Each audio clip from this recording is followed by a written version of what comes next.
নমস্কার বন্ধুরা, খোকুমনি কিচেনে আজকে স্বাগত জানাই। আজকের রেসিপি হচ্ছে কুঁদরির ঝাল। আমরা প্রথমেই আগে দেখিয়ে দেব কুঁদরিগুলোকে ভালো করে আমি এখানে ধুয়ে নিয়ে কেটে নিয়েছি। একটা কুঁদরিকে আমি 4 ভাগ করে নিয়েছি। তারপরে কড়াইয়ের মধ্যে সাদা তেল দিয়ে তার মধ্যে 1 চামচ সাদা জিরের ফোড়ন দিয়ে দিয়েছি। তারপরে আমি কুঁদরিগুলোকে এর মধ্যে দিয়ে দেবো। কুঁদরিগুলোকে ভালো করে ভেজে নেব। কুঁদরি ভাজতে আমাদের একটু টাইম লাগে, কুঁদরি অনেকটাই শক্ত হয়, তার জন্য আমি নুন দিয়ে এটাকে ভেজে নেব। এতে কি হবে, খুব তাড়াতাড়ি আপনাদের ভাজাটা কমপ্লিট হয়ে যাবে। আমি নুন দিয়ে দিয়েছি এখানে পরিমাণ মতো। তারপরে আগে থেকে আমি একটা পেঁয়াজ কুচি কেটে রেখে দিয়েছিলাম, সেটার মধ্যে দিয়ে দিয়েছি। দিয়ে আমি এটাকে ভালো করে এখন ভেজে নেব। খুব একটা বেশি ভাজা এখন হবে না, দেখতেই পাচ্ছেন আমি অনেকটাই এখন ভাজা হয়ে এসেছে আমাদের।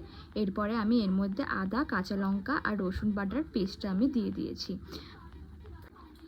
এবারে ভালো করে এটাকে মিশিয়ে নেওয়ার পর আমি এর মধ্যে দিয়ে দেবো জিরে গুঁড়ো পরিমাণ মতো, তারপর দিয়ে দেবো লাল লঙ্কার গুঁড়ো, তারপরে দিয়ে দেবো আমি এর মধ্যে হলুদ গুঁড়ো দিয়ে ভালো করে আমি এটাকে এখন মিক্স করে নেব।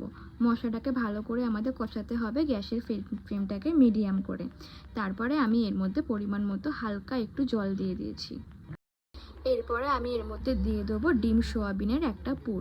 এই পুরটা আমি কিভাবে রেডি করেছি এটা দেখার জন্য আমি ডেসক্রিপশানে আপনাদের লিঙ্ক দিয়ে দেবো। আপনারা গিয়ে একবার দেখে নেবেন যে কী হিসাবে আমি লিঙ্কটা দিয়েছি। ওই রেসিপিটা বানানোর পর যে পুরটা একটুখানি আমি রেখে দিয়েছিলাম, সেই পুরটাকে দিয়েই আমি আজকে কুঁদরির ঝালটাকে করেছি।